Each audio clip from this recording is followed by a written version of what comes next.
Poin pertama, pengertian dan karakteristik penegakan HTUN atau HAN.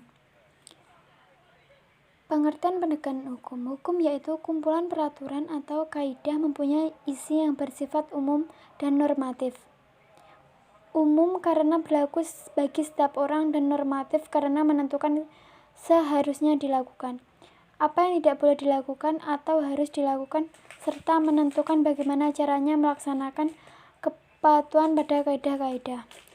Kandungan hukum ini bersifat abstrak. Beberapa pendapat para ahli hukum mengenai pengertian hukum.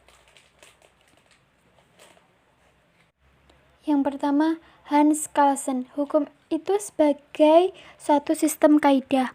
Pada hakikatnya merupakan pedoman atau pegangan bagi manusia yang digunakan sebagai pembatas sikap, tindak atau perilaku dalam melangsungkan antar hubungan dan antar kegiatan dengan sesama manusia lain dalam pergaulan hidup bermasyarakat. Yang kedua, Sehort.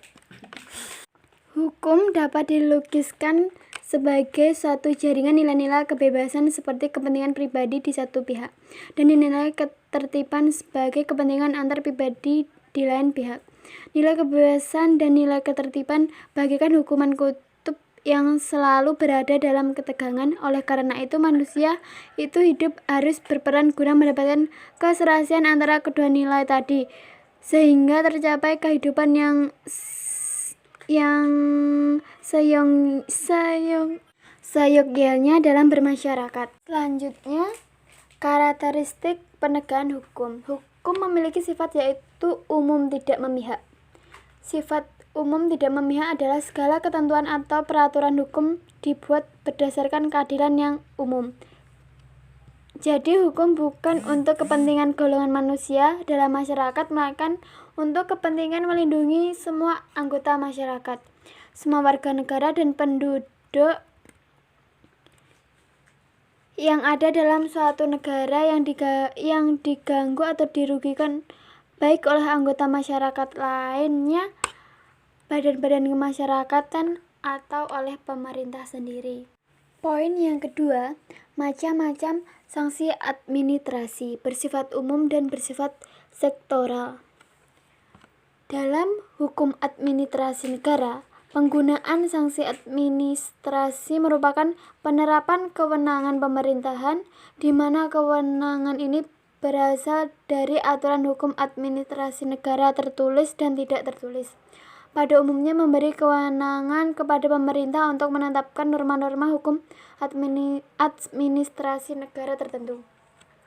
Diiringi pula dengan memberikan kewenangan untuk menegakkan norma-norma itu melalui penerapan sanksi bagi mereka yang melanggar norma-norma itu, melalui penerapan sanksi bagi mereka yang melanggar norma-norma hukum administrasi tersebut. Jenis-jenis sanksi dalam hukum administrasi negara meliputi 1. Paksaan pemerintahan. 2. Penarikan kembali keputusan yang menggantung. 3. Denda administrasi. 4. Uang paksa. Penerapan sanksi administrasi terdapat dalam pasal 71 ayat 1 Peraturan Pemerintah Republik Indonesia Nomor 27 Tahun 2012 tentang izin lingkungan,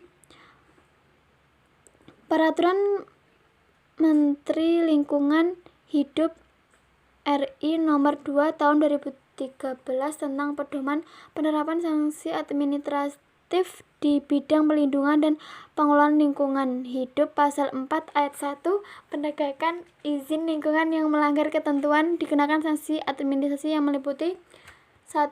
Teguran tertulis. 2. Paksaan pemerintah. 3. Pembekuan izin lingkungan dan 4. Pencabutan izin lingkungan. Paksaan administrasi penarikan kembali KTUN yang menguntungkan uang paksa, denda, dan deposit. Yang pertama, paksaan pemerintah. Berdasarkan Undang-Undang Hukum Administrasi Belanda, paksaan pemerintah merupakan tindakan nyata yang dilakukan organ pemerintah atau atas nama pemerintah untuk memindahkan, mengosongkan, menghalang-halangi, memperbaiki pada keadaan semula apa yang telah dilakukan atau sedang dilakukan yang bertentangan dengan kewajiban-kewajiban yang ditentukan dalam peraturan perundang-undangan. Kedua, penarikan kembali KTUN yang menguntungkan ketetapan yang menguntungkan. Artinya, ketetapan itu memberi hak-hak atau memberikan kemungkinan untuk memperoleh sesuatu melalui ketetapan, atau bila ketetapan itu memberikan keringanan beban yang ada atau mungkin ada.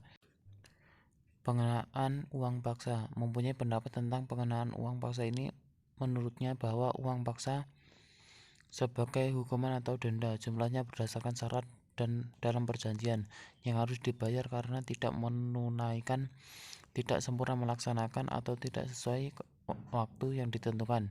Dalam hal ini berbeda dengan biaya ganti kerugian, kerusakan, dan pembayaran bunga. 4. Pengenaan denda administratif.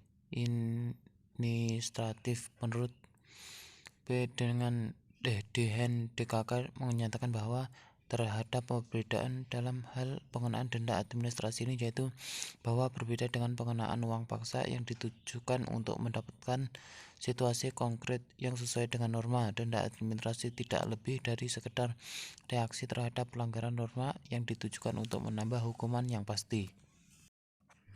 Pengenaan sanksi secara kumulatif. Sanksi kumulatif merupakan penerapan 2 atau lebih sanksi administrasi secara bersama-sama, misalnya penghentian pelayanan dan atau pencabutan izin dan atau pengenaan denda. Seiring dengan dinamika perkembangan masyarakat, keberadaan sanksi administrasi ini semakin penting. Artinya, apabila di tengah masyarakat perdagangan dan perindustrian